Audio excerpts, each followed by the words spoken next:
Good morning, cuties. Hello, everyone. How are you? How are you?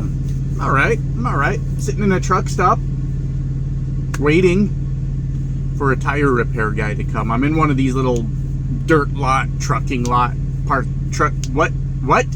I just had a stroke. Oh, what was I trying to say? These little dirt lot truck stops. This is too many words that sound similar for me this early in the damn morning. But I had a tire that was going low yesterday. I stopped at a Love's. I'm like, that tire don't look right. And yeah, it was pretty low, so I aired it up and then checked it before bed and talked to our maintenance team, and they decided we would work on it here in the morning. I wonder if that's my guy coming right now. I'm not really sure.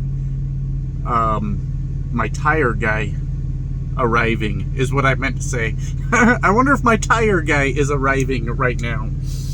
Boy, what an awful way I've been starting these videos lately. Anyways, guys, how you doing? It looks like my little trip down the rabbit hole on Western Express is turning into about a 3-part series now. This video, the last video I did, this video I'm going to do now, and the one coming next. And then it's time to move on to other things. I'm not actually trying to like badger a company or make them look bad or anything like that, but I have just been going through so many different videos on this company, and I find it fascinating, just the stuff I'm hearing.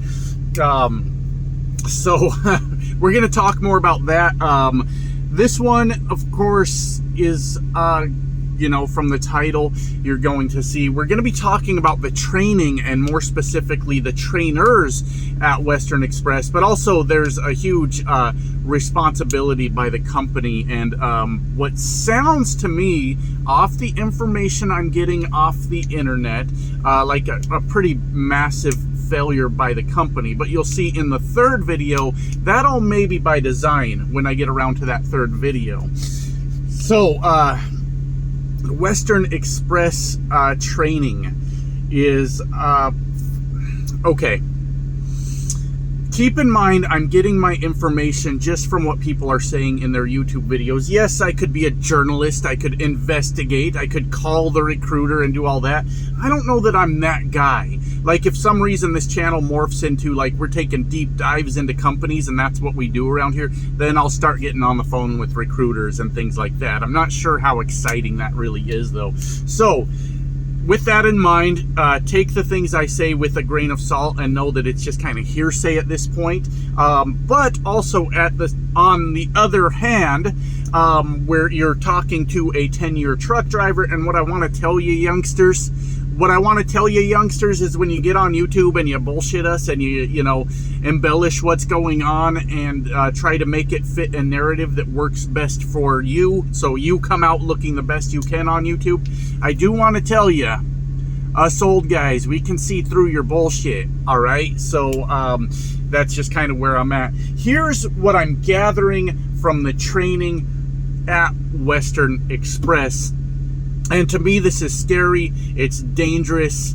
Like I've said, I'm not here to bash companies. Maybe they maybe they watch this video and they go, yeah, maybe we can do things better. Maybe. I mean, that's possible, right? Or maybe they don't want to do better. It's hard to say. But what I'm gathering is you get your CDL, right? You get your CDL. Then you head off to orientation at Western Express, which for dry van and reefer, I guess is around 2 or 3 days. If you go into flatbed, I'm getting mixed answers on this, but I'm getting that it's 3 days to 1 week of securement training. At 3 days, I'm not comfortable with that.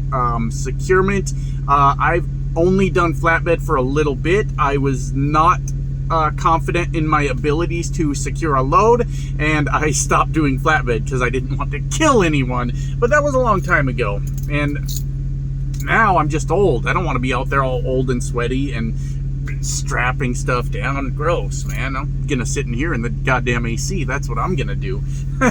So somebody commented on the last video too. They said don't do flatbed. It's more work for not much more pay, if any more pay at all. And I believe that to be a very true statement. But I do have a good friend, and he seems to do well in flatbed, but he's kind of very specialized in what he does with flatbed. Anyways, I'm trying to focus. I'm trying to stay on the point here, guys.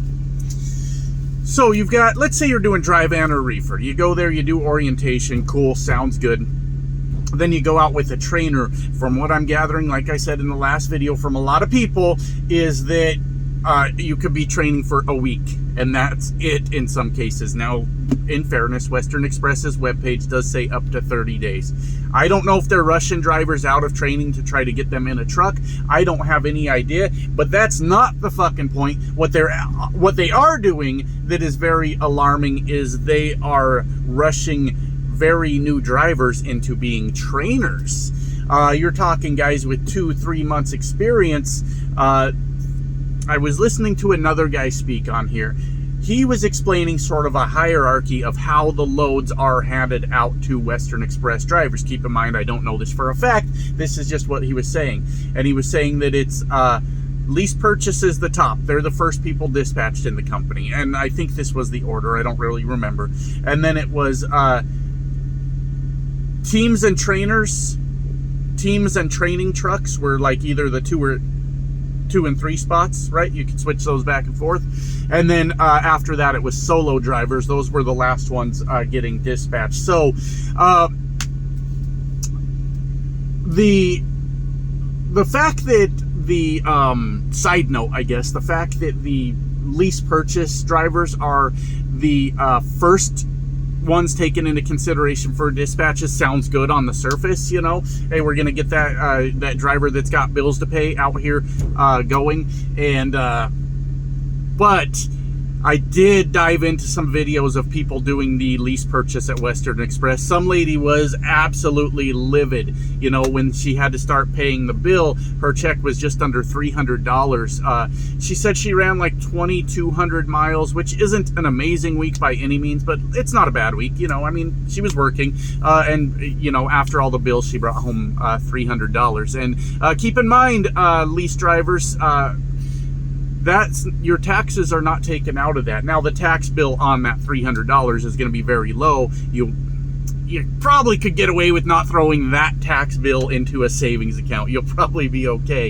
you know, but it's still like 30. I always did 30% when I owned a truck. I did 30% into my savings account that was maintenance, taxes, everything. You know, you get the point. But she was pissed. What am I talking about, though? I'm not talking about lease purchase. I'm talking about training. That's what I'm trying to talk about.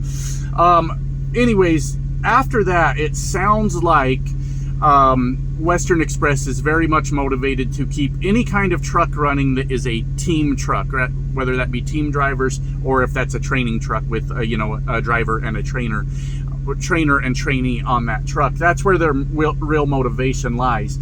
So hopefully they got a lot of drop and hook, so the schedules don't really matter and you can get stuff there early and move on to the next thing. Obviously that all sounds very good. But I saw lots and lots of videos of guys claiming that, you know, within 2-3 months of them driving for Western Express as brand new drivers, solo drivers, the company comes to them and wants them to become trainers. I caught a lot of hell here on YouTube. This might be my tire guy arriving. Not my guy coming. My tire guy arriving. No, that's a U-Haul.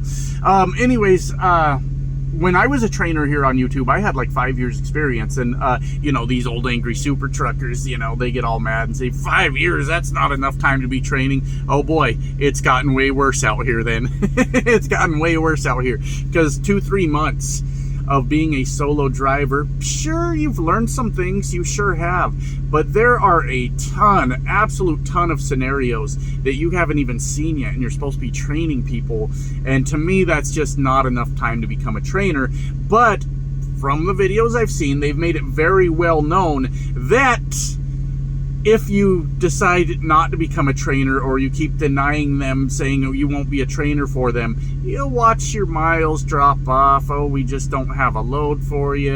Yeah, there's just nothing really we can do to help you. Basically, from my understanding, is the culture does not encourage solo driving. They want team driving done as much as possible in that company, and that's why none of this is fact. This is just what I'm hearing. That's why, though, they try to push people into becoming trainers. And I don't really like trashing other YouTubers, and so I'm going to try to approach this next part of the conversation as politely as I can. But I got to be honest with you, it was some of the dumbest shit I have ever seen or heard somebody say on YouTube in my time here on YouTube. The guy was a new driver. He had switched into training, and then he was leaving Western Express, and a lot of that having to do with him feeling like he was forced to train. Now that makes perfect sense, because I left the company years ago too. I did some training. I didn't enjoy it for the most part. 2 out of my 3 trainees sucked, and I said I don't want to do it anymore. They kept saying, hey, we need trainees in your truck. Come on, man, you're a good trainer, all this stuff.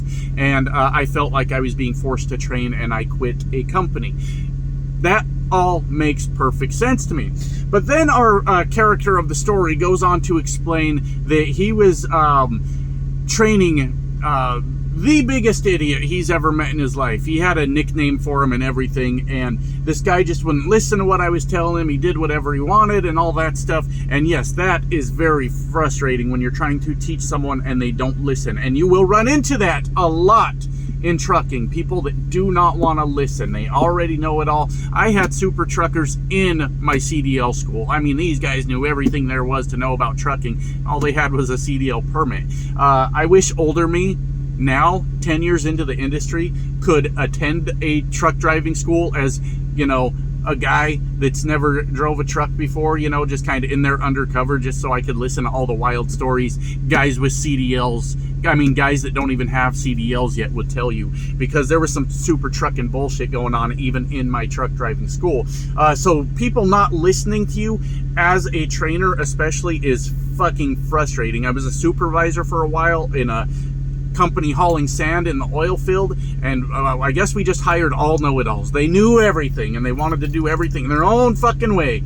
God, I had a video on my old channel where I talked about a guy that fucking had the worst reading comprehension that I have ever seen in my fucking life. We had to drive through a town that we were you know, where we were hauling sand. We had to go through a town, a very well-known truck route, Highway 52 in Colorado, runs right through a fucking town, runs through quite a few towns. In this one particular town, there are signs posted along the road that say no trucks, no trucks, no trucks, no trucks, but underneath that, it's talking about the side streets where you can turn off of this main street that goes through the town. So let's say hypothetically you're on Highway 52, you're driving through, and it'll be no trucks on 8th Street, and you could drive up a little further. 8th Street is this street in front of you that you could turn onto. They don't want trucks on there. And it says that for literally almost every street as you go through this town. This guy goddamn called the company. We were contracted to another company doing the sand hauling, and called them and said, we've got all these trucks out here for every company that's driving on non-truck routes, and we're going to have the highway patrol out here giving us all tickets, which caused a ton of confusion. And because I was the supervisor, came back on me asking why the fuck my driver was trying to shut down an entire operation by lying about us being on a truck route or not on a truck route. And I knew nothing about it until I was getting yelled at on the fucking phone. So motherfuckers not listening out here is a very real thing. So I understand his frustration. And motherfuckers calling shots or thinking they're calling shots because they can't read, and then shit like that happens. It's a very real thing. So I'm interested in the story, right? I'm like, fuck yeah, I hate when people don't listen. You're trying to teach them and they don't want to fucking listen. I get it. I understand. He gave one example of how the guy wasn't listening, and it was literally, God, I'm trying to be nice to the guy because he was a new driver and he was just learning too. It was him. not having enough experience as a truck driver yet to understand that he didn't actually know what he was saying, and that was causing the problem. And that's the alternative to me just saying it was literally one of the dumbest fucking things I've ever heard in my life. He was a trainer that liked to hang out in the bunk. That's not training. Get your ass in that seat. Get your ass in the passenger seat and train that motherfucker. Now, that's why I will not ever train for a company that treats training like team driving. My big video that blew up on the old channel about being a trainer, people were so confused and so pissed at me because they're like, because I wouldn't let him sleep in my bed, right? They're like, he's not allowed to sleep in the top bunk while the truck's in motion. Motherfucker, I never said a word about the truck being in motion while he was sleeping. You know why? Because we parked that truck off at the end of the day. We both took the same 10-hour break. We got up, we went to work, and that's how I did it with all of my trainees. Why? Because I'm not training anything if I'm passed out in the bunk. And we're taking opposite breaks, and I'm making the guy drive overnight when he's just trying to get his bearings out here. This is not training. Any company that thinks that team driving and training are the same thing are completely fucked. You need to be up. You need to be awake. You need to be constantly communicating with that guy while he's learning. Guy or girl, I don't mean anything by that. I'm sorry. I'm not trying to leave anyone out, but communicating with them the entire time, watching both mirrors while they're driving all day, you know, helping them with backing, answering any questions they have. So the fact that you're a trainer but you're in the bunk for some reason, what the hell? That's crazy. But here's what he was mad about. He said, I'd be back there trying to relax, hang out, and I'd hear those fucking jakes going off. And jakes is an outdated term, by the way. Jake brakes, those, as far as I know, I'm not really a mechanic, were a different style of engine braking or something. We have engine brakes now. They go by different names, but for sake of simplicity, we can use jakes. I don't mind. But he said he's using those damn jakes, and I'm back there like laying in the bed, and then I'm gonna fall off the damn bed because the truck's stopping too damn fast. And I had to get up and tell him over and over that you don't use your jakes to slow down. You got the RPMs too damn high on this truck. He said if you need to slow down, you use that brake pedal. What the fuck did you just say? And this is the problem right here. That guy, fine. He was new. He was learning himself. Couple months in the truck, all of a sudden he's a trainer. The trainee was doing that right. Yes, you do use the jakes or the engine brake or whatever to slow your truck down. I rarely ever use the brake pedal in a truck. Couple scenarios where I will. One, I'm actually trying to stop the truck. Then I'll use the brake pedal.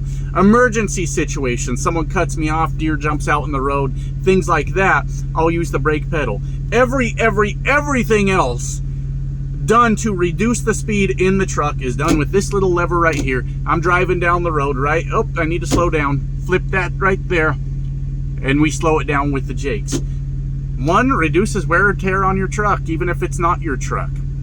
But has that man ever driven on a mountain in his fucking life? Your advice never, ever is if you need to slow down the truck, you use that brake pedal. Now, obviously you can use the brake pedal. It's there to be used, right? But when you're coming off a mountain, reduce speed coming off the mountain, and this little lever right here, I'm in a Cascadia, all right? Sometimes that's in different places. I believe the last Kenworth I drove, it was in a similar spot. Kenworth used to have them like way over here on the dash, so you're like reaching for it. Like that was a really bad placement for it. But this is how you control your speed when you need to reduce speed. That trainer, or trainee rather, was doing it the exact right way. And yes, your RPMs are going to be higher when the engine brake engages. That's what it's doing. It's using those high RPMs and I'm not a mechanic, like I said, but the back pressure and all this nonsense to slow your truck down. That's what it's doing. So I really fucking struggled with the idea that he was correcting his trainee on using the engine brake. And it's a really bad habit to teach a new guy. The reason I bring that story up is not to find the guy and make fun of him. not to embarrass the guy or anything like that. The reason I bring that story up is because that speaks exactly to the fucking point of what I'm trying to say. These are new drivers. I don't hate the new drivers. Might seem so after my last few videos, right? I'm not going to call you a stupid, worthless rookie and all that nonsense, because unlike most people, I know what the word rookie means. I was being called a rookie when I was 5 years into it. Rookie means first year, you know, right? Doesn't mean 5-year fucking veteran. It sure don't mean that. You ever seen a rookie NFL player 5 years into it? Nope, sure haven't. Ever seen a rookie cop 5 years into it? Nope, sure hasn't. So I know what that term actually fucking means. But the point is that that's really dangerous. That is a really, really dangerous way to teach someone. And that is how you end up with more stories of guys losing their brakes coming off a mountain, because next thing you know, they're out there solo. They're fucking coming off a goddamn mountain and they go, oh my God, we're picking up speed so fast. What did my trainer tell me to do? Oh yeah, don't use the engine brake, use the brake pedal. And they're riding that brake all the way off the fucking mountain. All of a sudden fires are starting, smoke's flying everywhere, and they've got to make the choice about if they want to use that ramp or if they want to barrel off the fucking mountain and kill all the people at the bottom. Now that sounds like an easy choice, doesn't it? But when I went to truck driving school, I don't know if they're still teaching that way, because they needed to change the way they teach it. My instructor in trucking school always said, you don't ever want to use that damn ramp, boy. You hit that ramp, then that's one hell of a fine from the police officer. He was teaching it the wrong way. Take that fine every time. If you've lost your brakes, hit the fucking ramp. Because what's worse is all the people waiting at the bottom of that mountain, and your truck with no brakes barrels through all of them, and there are dead bodies everywhere. And you know what you're going to do after that? You know what you're definitely going to do after that? Prison time. For real. For real. It happened. It has happened multiple times. All because now your dipshit trainer told you to never use your to always use your brake pedal and not your jakes or your engine brake. And the guy that taught your trucking school told you to never use the ramp. Now you're in prison. Isn't that wonderful? Isn't that fucking amazing? That's the reason I brought up that story. So to wrap it up, these are the stories I'm getting from the internet, from other people on YouTube. If they're not true, then none of this matters. If they are true, then I want to say that in my professional opinion, this is a major failure, not only by Western Express, but any other trucking company that is putting new people in training positions when they don't really know what they're saying just yet. Very, very dangerous. It's very short-sighted by the companies to say, hey, the faster we turn these people into trainers, the faster we can turn them into team trucks. Know what I'm saying? And it makes me wonder, does Western Express or companies like it, do they really have any interest in being open for the long term? Or is this one of those, oh, we got pretty lucky so far, you know, we'll just hope for the best? Because to me, it sounds really, really fucking terrible. Sounds really bad. So, I guess that's all I got to say on the topic. I hope it's not true. But definitely, Western Express and companies like that should reevaluate and definitely do better. Definitely do better, because unfortunately, you may have a guy that's 3 months into it that hits his appointments on time and seems to be handling stuff like that pretty well, but when it comes to training, there's a lot more to it. A lot more. So that's my thoughts. I'll see you guys next time. I just got a text about my tire.